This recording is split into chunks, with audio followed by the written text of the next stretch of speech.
una punta, una onda, por lo menos tiene que haber una superficie de corteza de 6 centímetros cuadrados, ¿no?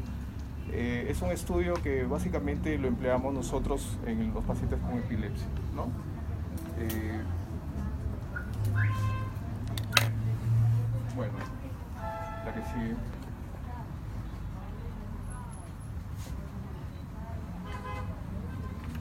Bueno, es obligatorio, ¿no?, en todo paciente con el diagnóstico de epilepsia, pero no solamente las indicaciones son para pacientes con epilepsia. Vamos a ver, ¿no?, más adelante que también podemos indicarlo, ¿no?, en otros tipos de patologías, ¿no? Por ejemplo, un paciente que lo tenemos un estado vegetativo persistente o permanente, un estado de coma, ¿no? Un paciente cuando ha tenido algún tipo de lesión vascular cerebral también. En sí son muchas las indicaciones, no solamente es en epilepsia, ¿no? Lo que sí no se debería indicar en un paciente que llega con cefalea, ¿no? Eso está proscrito, ¿ya? Justamente es frecuente ver que los clínicos a veces, por su inseguridad, piden exámenes auxiliares en exceso, ¿no? Y además por el paciente que, ¿no?, le cuesta creer de que con un buen examen físico y una buena anamnesis nosotros podemos hacer el diagnóstico, ¿no? En sí, el diagnóstico de epilepsia es clínico, ¿ya? Este es un examen de ayuda. El diagnóstico de epilepsia es clínico, ¿ya? Y este examen tiene una sensibilidad del 50%, quiere decir que hay muchos pacientes que sufren de epilepsia, ¿no?, y el electroencefalograma va a salir normal, ¿no? De 100 pacientes que sufran de epilepsia, ¿no?, al ser 50% sensible, solamente 50 van a salir patológicos, ¿no? Vamos a ver ahí las alteraciones, los grafoelementos y las descargas, ¿no? Ahí vemos la sensibilidad y la especificidad, ¿no? Igualmente, podemos encontrar algunos patrones epilépticos en pacientes sanos, ¿no? Esto no es frecuente, máximo hasta 2%, ¿no?, o hasta 5% en otras literaturas, ¿no? La que sigue. Acá les he traído algunos de los métodos de activación que nosotros empleamos, ¿no?, a la hora de realizar el electroencefalograma. Lo que les decía, ¿no? Si tenemos una sospecha clínica en un paciente de que sí realmente tiene la enfermedad, el primer electroencefalograma nos puede salir normal, pero luego, ¿no?, hay que sensibilizarlo con estos métodos de activación y vamos a mejorar esa sensibilidad del 50 hasta el 80% si nosotros empleamos estos métodos de activación, sobre todo la deprivación del sueño, y también si lo hacemos en forma regular, por lo menos unos 3 EEG durante un mes, ¿no? Y si tenemos la sospecha clínica, es probable que con estos métodos de activación podamos ver la descarga, ¿no? Lo que hacemos en el laboratorio de neurofisiología es, se le recomienda al paciente que venga con deprivación del sueño, ¿no?, que trasnoche. Otra recomendación es, bueno, esto, ¿no?, la hiperventilación previa al estudio, ¿no? El paciente tiene que, ¿no?, hiperventilar por lo menos 3 minutos, ¿ya? Se sugiere que sea una respiración, una frecuencia, ¿no?, de hasta 20 respiraciones por minuto, hiperventilando. Y también el equipo ya viene con un sistema de una lámpara con luces intermitentes a diferentes frecuencias para la fotoestimulación. A ver, atrás atentos, los que están ahí atentos. Ya, otro método de activación es el cierre, ¿no?, y apertura palpebral. Básicamente esto es para definir las ondas alfa, ¿no? Al paciente, al cerrar los ojos, ¿no?, vamos a poder apreciar las ondas alfa, ¿no? Y bueno, la apertura palpebral, desaparecen las ondas alfa. Tenemos unas ondas también que son frontocentrales, las ondas mu, ¿no?, que no se afectan con el cierre y apertura palpebral, igual que las otras ondas que ya vamos a ver. Bueno, el sueño, la deprivación del sueño que les he mencionado. Muchos pacientes con crisis focales y algunas generalizadas al someterlos a deprivación del sueño, ¿no? Vamos a facilitar esas descargas. Y esto es un mecanismo fisiopatológico, y es cuando lo que es el tálamo, ¿no? Y todos los núcleos talámicos dejan de comandar, ¿no? La vigilia, todo lo que es el sistema reticular activador ascendente, y queda solamente la subcorteza, dejando la corteza libre, y es ahí donde la corteza tiene más facilidades para hacer descargas epilépticas, ¿ya? Entonces todos estos métodos son importantes para sensibilizar, ¿no? Un diagnóstico. ¿La que sigue? Bueno, acá les he traído esta lámina para mostrarles los electrodos, que son los instrumentos con los cuales hacemos el registro, ¿no? De esa actividad eléctrica cerebral, ¿no? El EEG me permite registrar, ¿no? A través del tiempo la actividad eléctrica cerebral. Ya, como les decía, tiene que haber un campo eléctrico negativo muy amplio para poder registrarlo en el equipo, ¿no? Bueno, hay varios tipos de electrodos, ¿no? Hay electrodos superficiales, ¿no? Y también hay electrodos profundos, como vamos a ver en la siguiente diapositiva. Vemos ahí, por ejemplo, los electrodos intracraneales en la electrocorticografía, ¿no? Sobre todo eso se utiliza para pacientes con epilepsias refractarias que están ya programados para cirugía de epilepsia, ¿no? Esto se hace en sala de operaciones, ¿no? Y bueno, vamos a verle una fotografía, la que sigue. Para explicarles un poco, según el sistema 1020, que es el protocolo internacional de ILAE. ILAE es la Comisión Internacional de Epilepsia, ¿no? Definió ya, ¿no? la denominación y la ubicación de los electrodos para un electroencefalograma. Tiene que seguir este sistema, que consiste, ¿no? En las distancias de 10 y 20% de la distancia total de los electrodos, ¿no? Para la colocación y para un correcto registro, ¿no? Ese es el sistema 1020, ¿no? Los que roten conmigo va a haber de repente la oportunidad de ir al laboratorio de neurofisiología y se les va a explicar, ¿no? Cómo es que se colocan los electrodos. Pero se llama 10-20 porque es el 10 y 20% de la distancia total, ¿no? Tanto circunferencial como antero-posterior. La que sigue. Bueno, acá vemos, ¿no? Una electrocorticograma, una imagen, ¿no? Donde podemos ver, ¿no?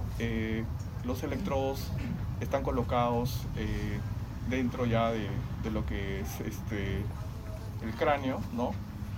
Lo ideal es colocar una gran cantidad de electrodos, ¿no? Para hacer el registro más rápido, pero esto depende también, ¿no? De la longitud, del diámetro de la craneotomía, ¿no? Como les digo, esto es cirugía de epilepsia, ¿no? Cirugía de epilepsia se hace la electrocorticograma, ¿no? Vemos ahí los electrodos, es una malla, ¿no? Con muchos electrodos, y esto es invasivo, ¿no? La que sigue.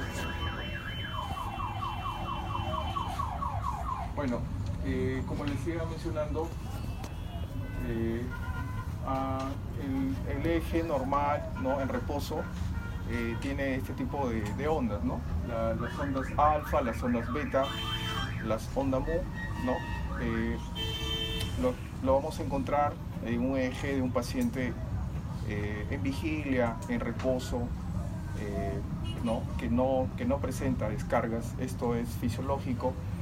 La localización característica, ¿no? En las ondas alfa son las regiones posteriores, las ondas beta, las regiones anteriores, y mu son frontocentrales, ¿no? Pero también tenemos las ondas teta, ¿no? Que generalmente lo vemos en un paciente cuando está en un estado de somnolencia. Y también tenemos, por ejemplo, las ondas delta, que ya la encontramos, ¿no? En la fase no REM del sueño, fase 2, fase 3, ¿no? Fisiológicamente. Y también podemos tener las ondas lambda. Las ondas lambda generalmente lo vemos cuando el paciente ve una imagen y trata de visualizar bien la imagen, ¿no? si estimulamos al paciente pidiéndole que el paciente detalle bien una imagen, vamos a poder registrar ondas delta, ¿ya? O perdón, ondas lambda. Bueno, como dice ahí, la actividad lenta no debería estar presente en un EEG de un adulto normal, ¿ya? Onda lenta la vamos a presentar en pacientes, como les decía, con un compromiso del nivel de conciencia serio, ¿no? Generalmente en pacientes en estado de coma o en estado vegetativo encontramos ondas lentas, como por ejemplo las ondas teta, las ondas delta, como vamos a ver a la que sigue. Estas son las ondas habituales, ¿no? que vemos en el electroencefalograma. Normalmente vamos a ver las ondas alfa, las ondas beta y a veces las ondas mu, ¿no? Vemos ahí también su frecuencia, ¿no? Este es el número de veces que vemos por segundo de las ondas alfa, por ejemplo, están entre 8 a 13 Hz. Las ondas beta, ¿no? Mayores a 13 Hz. Las ondas teta entre 4 a 7 Hz y las ondas delta, ¿no? Que son las ondas lentas, ¿no? Que no deberíamos encontrarlo en un EEG normal, son menores a 4 Hz. La que sigue. Esto era importante explicarles, ¿no? Tal vez el gráfico me va a ayudar un poco, ¿no? Las características de una actividad epilitiforme, ¿no? Si ustedes ven comparativamente, ¿no? Tenemos acá la actividad normal, no epiletiforme, y acá la actividad epiletiforme. Ustedes pueden ver, ¿no? Hay una asimetría en la onda, ¿no? Y bueno, hay también presencia de grafoelementos, ¿no? Generalmente en el electroencefalograma de un paciente con epilepsia que encontramos descargas epilépticas, vamos a encontrar después de una descarga una actividad lenta, ¿no? Asimétrica. Los libros de neurofisiología mencionan que el time right de la onda es asimétrico, ¿no? Como podemos ver acá, ustedes ven acá la simetría, ¿no? La simetría, esto es de un EEG de un paciente normal, y vemos acá la simetría, ¿no? De la onda en un paciente, en este caso vemos ahí una punta o espiga, o spike también, ¿no? También llamada spike, ¿no? Para que ustedes puedan, sobre todo para que tengan el conocimiento, la base, ¿no? Que muchas veces puede confundir, ¿no? Puede confundir un grafoelemento de una actividad eléctrica normal, ¿ya? Puede confundir, y eso tiene que ver mucho con la edad del paciente, ¿no? Con el contexto donde llega el paciente, y entonces es importante, ¿no? Saber diferenciar, y también vamos a ver que se pueden presentar los artefactos, ¿no? Los artefactos que pueden ser biológicos, pueden ser ambientales o pueden ser instrumentales también, ¿ya? Los artefactos son gráficos que no son patrones epiletiformes, pero que podrían confundir, ¿no? Es por eso la importancia, ¿no? De saber diferenciar, ¿no? Pero me gustaría que ustedes, sobre todo, lleven eso de que hay patrones que podrían confundir, ¿ya? Con una verdadera actividad epiletiforme. Por eso es muy importante, ¿no? Los métodos de activación, ¿ya? La que sigue. Bueno, acá para que vean, ¿no? Lo que es una descarga epiletiforme, ¿no? Una descarga eléctrica de un paciente con unas crisis tónico-clónicas, ¿no? O sea, es generalizado, ¿no? Esto no es focal, este es generalizado porque, como ven, abarca todo, ¿no? Todos los canales del electroencefalograma, ¿ya? Entonces, solamente para que te hagan una idea, bueno, en este caso, pues solamente confirma, imagino, toda la anamnesis que ya el paciente o el familiar, mayormente es el familiar, ¿no? El que da la información, ¿no? Por eso el diagnóstico es clínico, ¿no? ¿Por qué el familiar? Porque son crisis generalizadas, ¿no? Con compromiso de conciencia, donde el paciente, después que termina la descarga, el episodio paroxístico, el paciente despierta confuso, ¿no? Y no recuerda nada del episodio, ¿ya? Esa es una crisis generalizada. La que sigue. Bueno, algunas indicaciones, creo que eso es la importancia de la clase, las indicaciones tanto del EEG como también del video EEG. El video EEG hoy en día es el estudio de elección. El estudio de elección en epilepsia, ¿no? Es lo ideal. No todos los hospitales, ¿no?, cuentan con video EEG, sobre todo cuando hay dudas cuanto si, por ejemplo, se trata de una verdadera crisis epiléptica o una pseudocrisis. Es muy importante el video EEG, y también a veces para estar seguros, ¿no?, el tipo de crisis, y en función de eso también tomar la actitud terapéutica, ¿no? Porque, por ejemplo, podemos tener en el electroencefalograma podemos tener una descarga punta onda generalizada a 3 Hz, y podemos pensar que se trata de una crisis de ausencia, ¿no? Y podemos iniciar tratamiento antiepiléptico con ácido valproico. Sin embargo, hacemos un video EEG y podemos ver que en realidad no son crisis de ausencia, sino crisis parciales complejas, y me cambia, ¿no? Me cambia todo el plan terapéutico, ¿ya? Entonces, el video EEG hoy en día es la prueba de elección, ¿no?, para epilepsia, ¿ya? Bueno, ahí ustedes les voy a dejar para que tengan, ¿no?, todas las indicaciones. La que sigue. Y estas son otras indicaciones, además de epilepsia, les mencionaba, ¿no? Por ejemplo, en cuadro una encefalopatía de cualquier tipo, también me ayuda a realizar un electroencefalograma, ¿no? Sobre todo pues para ver las ondas lentas, ¿no? Para confirmar si realmente hay digamos, al yo tener un paciente con compromiso de conciencia y tener ondas lentas tipo teta, delta, me está confirmando que pues ya hay una encefalopatía difusa, ¿no?, a nivel de corteza, ¿no? También en pacientes con coma, ¿no? También en algunos centros utilizan, ¿no?, para confirmar una muerte encefálica, ¿no? En nuestro hospital ya no hacemos esto. En algunos pacientes se les ha hecho en cuidados intensivos, ¿no?, más que todo para ver el pronóstico, ¿no?, del paciente, ¿ya? Para muerte encefálica también hay un examen clínico que se hace, se evalúan los reflejos del troncoencefálicos, y ya a veces no es necesario hacer un EEG, ¿ya?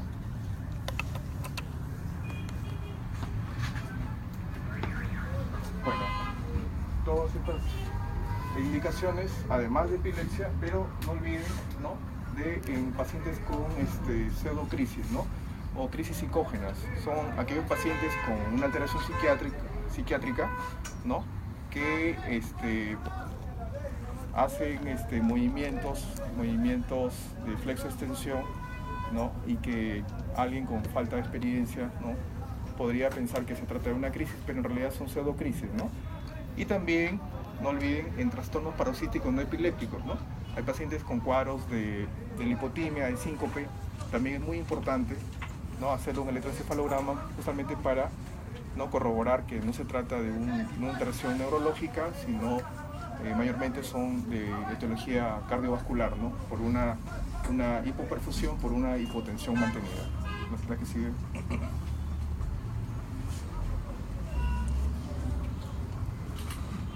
Bueno, para hablar sobre otros estudios adicionales que tenemos en la especialidad en neurología, ¿no?, tenemos estudios neurofisiológicos, ¿no?, tanto de detección como de estimulación, ¿no? Los de detección son los que utilizamos, en sí es la electromiografía, ¿no?, que es un estudio donde utilizamos las agujas de inserción, concéntricas de inserción, y también los estudios de velocidad de conducción nerviosa. Empezamos con los estudios de velocidad de conducción nerviosa inicialmente, pero antes de eso se tiene que hacer un examen físico neurológico completo, ¿no? En lo que se pueda. En sí, esta no es una prueba complementaria, sino esta es una extensión del examen neurológico, ¿no? Se inicia siempre con velocidades de conducción, tanto motora como sensitiva, y luego se pasa a la electromiografía de aguja, ¿no? ¿La que sigue?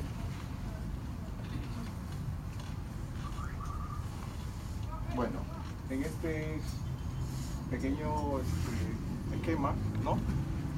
Para mostrarles más o menos cómo es que se plantea, ¿no?, el estudio neurofisiológico. Acá lo que vamos a ver es la actividad eléctrica del músculo, ¿no? Y tanto si del propio músculo, o sea, un cuadro miopático, o por denervación, ¿no? O sea, un cuadro de neuropatía periférica, ¿ya?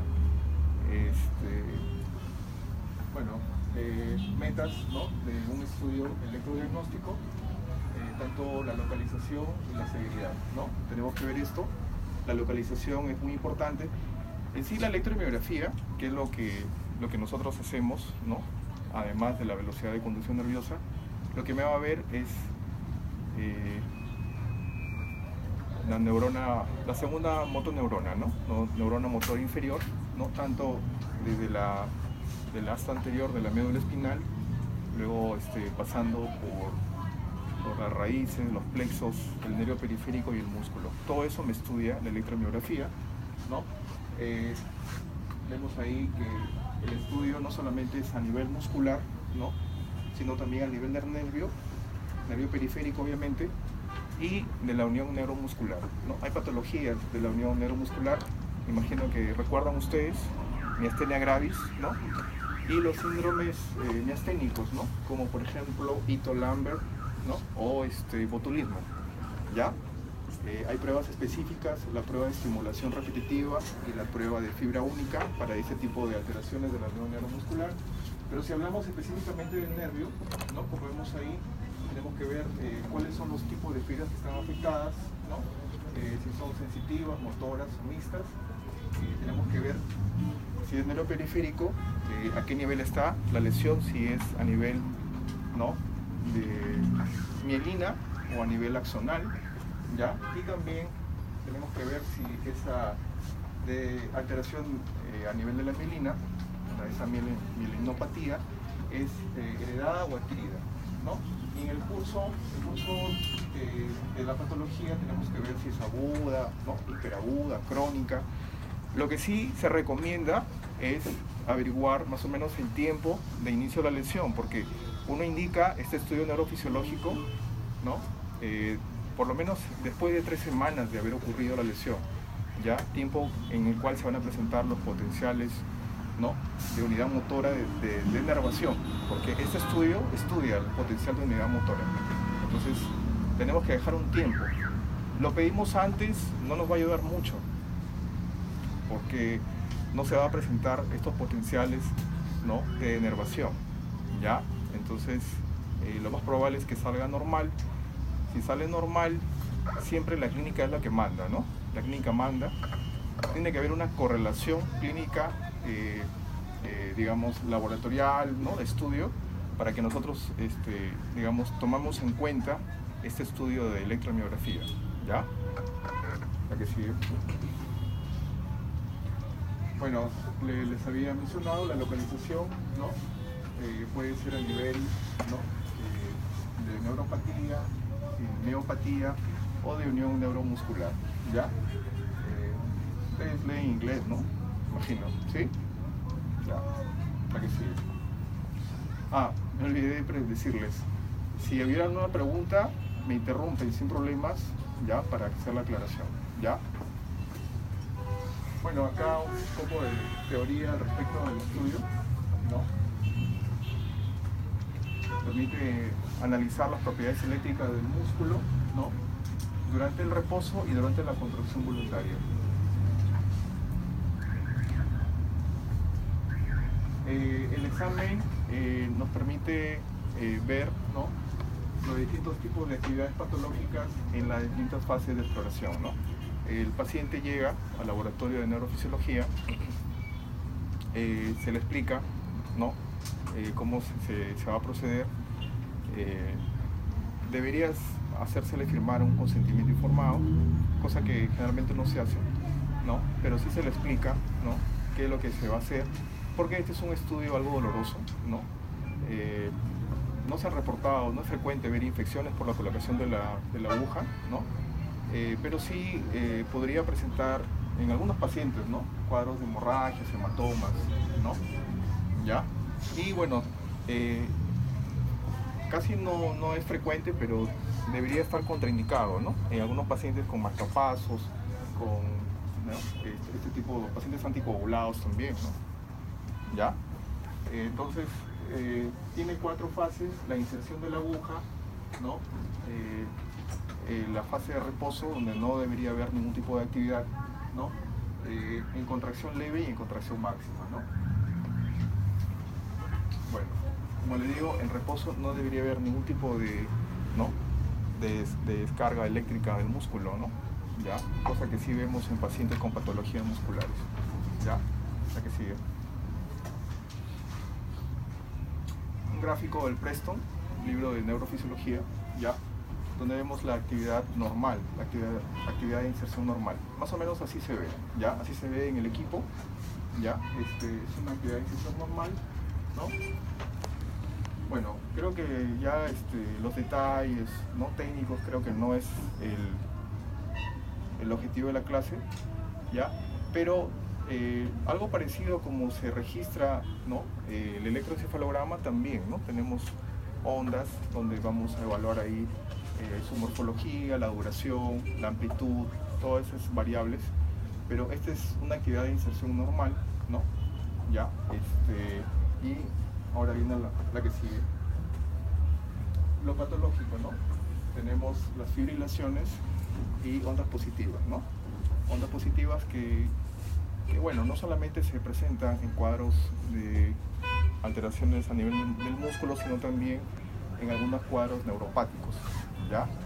No solamente las fibrilaciones, sino también las fasciculaciones, ¿no?, que es característico, ¿no?, en algunas patologías, no solamente de neurona motora inferior, sino también de neurona motora superior, como es la esclerosis lateral amiotrófica, ¿no?, que no es necesario ya a veces hacerle un estudio de electromiografía, porque clínicamente podemos ver las fasciculaciones, ¿no?, en extremidades y más característico a nivel del músculo de la lengua, ¿ya?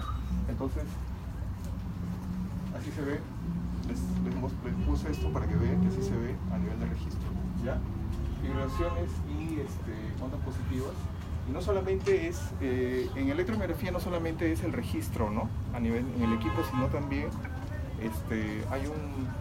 tenemos que escuchar, ¿no? Las ondas son características, ¿ya? El audio es importante, ¿no? Estos equipos, ¿no?, nos permiten ver no solamente el registro, sino el audio, ¿no? Es característico, ¿no?, por ejemplo, escuchar estos registros patológicos, ¿ya?, tanto en reposo como en contracción leve y contracción máxima, en cuadros miopáticos, ¿no? La que sigue. Algunas indicaciones de la electromiografía, como les dije, lo que estudia es lo que es el sistema nervioso periférico básicamente, ¿no? Le permite, por ejemplo, diferenciar una radiculopatía de una plexopatía, ¿no? Me permite diferenciar, por ejemplo, hay algunos registros patológicos que, por ejemplo, es el reflejo H, ¿no?, característico, ¿no?, de una radiculopatía a nivel de S1, ¿no? Me permite también ver si esta debilidad es por una causa, ¿no?, de nervio periférico, compromiso del nervio periférico, o es una causa de origen, ¿no?, miopático. Generalmente en problemas de músculo, ¿no?, pedimos una electromiografía, por ejemplo, en las patologías de tipo distrofia, una distrofia de Duchenne o un Steiner, ¿no? Pero en algunos casos, inclusive en estas miopatías congénitas, pedimos hasta una biopsia muscular, ¿no? Nos permite ver si se trata de una mononeuropatía, de una polineuropatía. Por ejemplo, es frecuente pedirlo en pacientes, ¿no?, diabéticos, ¿no?, para más o menos confirmar la sospecha clínica de que es una complicación tardía de la diabetes, ¿no? Una neuropatía diabética, ¿no? También podemos pedirla en un paciente que tiene un cuadro de lumbociática, por ejemplo, ¿no? Que sospechamos, ¿no? Que se podría tratar de una compresión radicular, ¿no? Pero si ya tenemos una resonancia, ¿no? Donde ya vemos una hernia discal, por ejemplo, que lo más frecuente es a nivel de, ¿no? L5, S1, ya no sería necesario, ¿no? Entonces siempre, como médicos, tenemos que ver también, ¿no? Si es necesario o no es necesario, porque también tenemos que ver el costo-beneficio del estudio, ¿no? Y bueno, también importante, ¿no? Para confirmar nuestra sospecha clínica en un paciente con miastenia gravis, por ejemplo, ¿no? Se hace la prueba de estimulación repetitiva, ¿ya? La que sigue.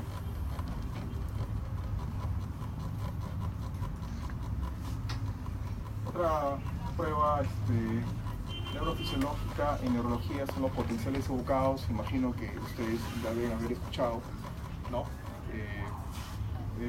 Son estudios, ¿no? Donde se evalúa la respuesta, ¿no? Frente a un estímulo, la respuesta a nivel de corteza y médula frente a un estímulo, ¿no? Que podría ser visual, auditivo, ¿no? O táctil, ¿no? Como el caso de los potenciales somatosensoriales o somestésicos, ¿ya? Entonces, y lo que nos ayuda estos estudios de potenciales evocados es ver la alteración, ¿no? A nivel de la conducción, ¿no? De la conducción tanto de la vía visual, auditiva, como en este caso de la vía propioceptiva, ¿no? ¿Ya? De la vía de la sensibilidad para los potenciales evocados somatosensitivos. Ya, lo que pasa es que estos estudios se realizan porque tienen una menor amplitud, ¿no? Que por ejemplo un estudio de electroencefalograma, y por lo cual se enmascaran, ¿no? Se enmascaran toda esa amplitud, y lo cual se tiene que utilizar ciertas técnicas, ¿no? Neurofisiológicas como la promediación para poder obtener un registro, ¿ya? Pero son hoy en día muy utilizados, sobre todo pues por ejemplo en problemas de hipoacusia, ¿no? En neonatos, ¿no? También nosotros los neurólogos lo pedimos, tanto los potenciales auditivos como visuales en pacientes con enfermedades desmielinizantes como esclerosis múltiple, ¿no? Entre otras indicaciones. Ya vamos a detallar las aplicaciones de cada una. Por ejemplo, en un potencial evocado visual, como podemos ver ahí, ¿no? El estímulo va a ser obviamente visual, ¿no? Colocamos al paciente frente a, como vemos ahí, al monitor, y el estímulo va a ser un damero de ajedrez, ¿no? Donde el estímulo en sí va a ser los cambios de los cuadros, ¿no? En forma repetitiva, constante, va a estimular la vía visual, ¿ya? Y vemos que las indicaciones, ¿no? Es obviamente en cuadros desmielinizantes, ya, esclerosis múltiple, neuritis óptica, ¿sí? Pero también en cuadros visuales, ¿no? De oftalmología, y no solamente eso, sino también cuando sospechamos una lesión compresiva, ¿no? No solamente a nivel del nervio óptico, sino cerca del nervio óptico, ¿ya? Y también en algunos casos se podría pedir para confirmar muerte cerebral, ¿no? Potenciales evocados visuales, ¿ya? En neurología, no lo olviden, para ver la vía visual, ¿no? En un paciente que está afectada, ¿no? La vía visual por una enfermedad desmielinizante, ¿no? Como ustedes saben, en esclerosis múltiple es frecuente una neuritis óptica, ¿ya? Por la afectación de la mielina del nervio óptico. La que sigue. Los potenciales evocados auditivos, ¿no? Como vemos ahí, el estímulo va a ser un estímulo de un tono, un clic, ¿no? El cual el paciente lo va a escuchar a través de los auriculares, ¿ya? Y a través de eso vamos a poder evaluar la vía auditiva, ¿no? Y tiene muchas aplicaciones, nuevamente en esclerosis múltiple, pero también cuando tenemos una sospecha, por ejemplo, de un neuronoma del acústico, también podemos pedir, y se pide pues en neonatos para ver si tiene algún tipo de hipoacusia neurosensorial, ¿ya? Y además otras más indicaciones, igual también en pacientes en coma, en muerte cerebral, también podríamos pedir, ¿ya? La que sigue. Otro de los potenciales evocados, ¿no?, frecuentes que se solicitan son los somatosensoriales o somestésicos, ¿no?, los cuales el estímulo es táctil, ¿no? Cualquier estímulo somestésico, ¿no?, me va a permitir a mí evaluar, ¿no?, la vía, en este caso táctil, ¿no?, en la cual vamos a ver la indemnidad, ¿no?, de la vía sensorial, ¿no?, de todo lo que es la vía del dolor, por ejemplo, ¿ya? Podemos estimular acá el nervio mediano en el antebrazo, o también el nervio tibial posterior, ¿ya? Son frecuentes para estímulo de un potencial evocado somatosensorial, y aquí están las aplicaciones. Por ejemplo, en unas lesiones del peso cervical, en mioclonías de virgen cortical, ¿no? Pero yo lo he visto, por ejemplo, en el moro ovejo, que se le indica a pacientes en estado vegetativo persistente o coma, ¿no? Esto no es muy frecuente, pero sí se hace, ¿no? Más frecuentes son los otros dos anteriores, ¿ya? La que sigue. Bueno, estos otros estudios, ¿no?, de ayuda al diagnóstico muy importantes hoy en día, como ya el doctor Enrique les estaba explicando, según lo que pude escuchar. La neurología, ¿no? La escuela francesa la inició, ¿no?, allá en los años 800, 1800, ¿no?, en Francia, ya es la cuna de la neurología. Esa era la escuela francesa. Y luego viene la tecnología, ¿no? Los americanos traen su escuela americana, donde ya, bueno, hoy en día ya con una tomografía, una resonancia, ya, bueno, prácticamente tenemos el diagnóstico, ¿no? Se ha dejado un poco la semiología, ¿no?, clásica francesa, ¿no?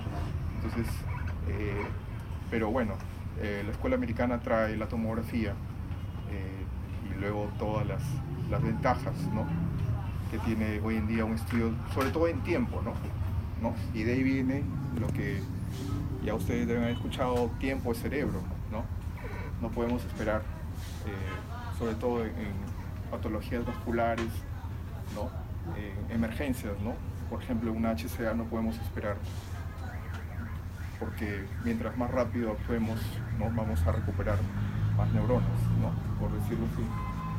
La tomografía antes era solamente una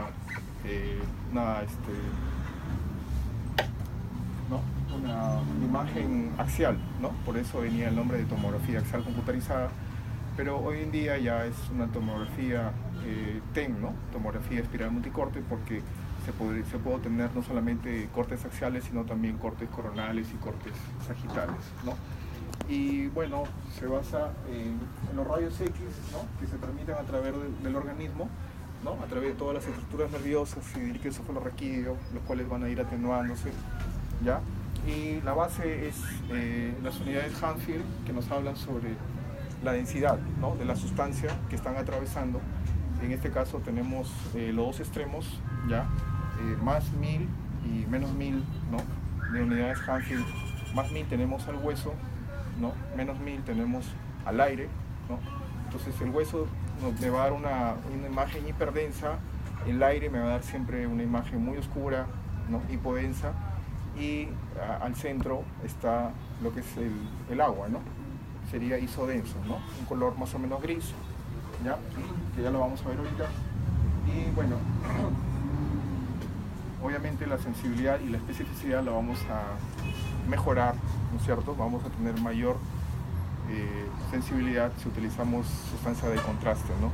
Pero para esto el paciente debe tener una buena función renal, ¿ya? La que sigue. Para eso tenemos que solicitarle ureacreatinina, ¿no? El paciente que bueno, pueden ser que tengan la función renal conservada, pero pueden ser alérgicos a la sustancia iodada, que es la sustancia de contraste que se coloca. ¿Ya? Algunas indicaciones básicas de la tomografía, ¿ya? En patología traumática, estoy refiriéndome a los traumatismos encefalocranianos, ¿no?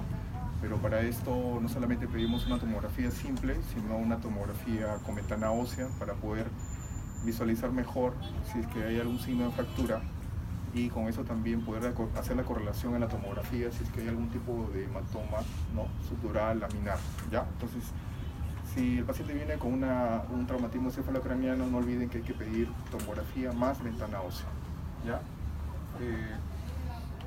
Esto es muy importante y lo mencioné con mis alumnos de la mañana, ¿no?